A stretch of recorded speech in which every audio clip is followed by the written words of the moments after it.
வணக்கம். ஸ்ரீராமஜெயம். நம்ம இன்னைக்கு பார்க்க போற தலைப்பு ராமருக்கும் இடமே சீதைக்கு அயோத்தி. ராமருக்கு பட்டாபிஷேகம் செய்ய போறாங்க.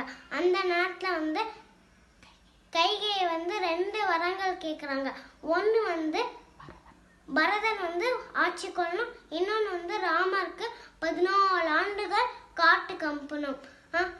அதுக்கப்புறம் தசரதன் நீ காட்டுக்கு போன நான் இறந்துருவேன் அப்படின்னு சொல்லிட்டு அவங்க இறந்துட்டாங்க. அதுக்கப்புறம் பரதன் சொல்றாங்க, நானும் வரட்டா? இல்ல வேண்டாம், நீ நாட்டை பார்த்துக்கோ அப்படின்னு சொல்றாங்க. அதுக்கப்புறம் லக்ஷ்மணன்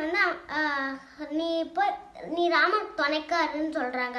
அந்த நேரத்துல சீதை கேக்குறாங்க, நானும் வரட்டா? வேணாம், நீ இந்த நாட்டுல இரு, ஏன்னா காட்டுக்கு வந்தா அங்க வெயில் அடிக்கும், உன்னால தாங்கிக்க முடியாதுன்னு சொல்றாங்க.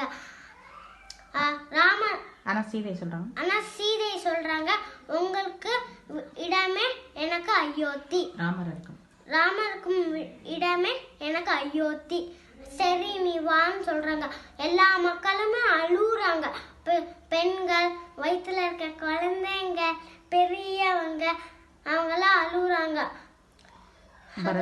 மேல இருக்க பெண்கள்லாம் அழுகுறாங்க.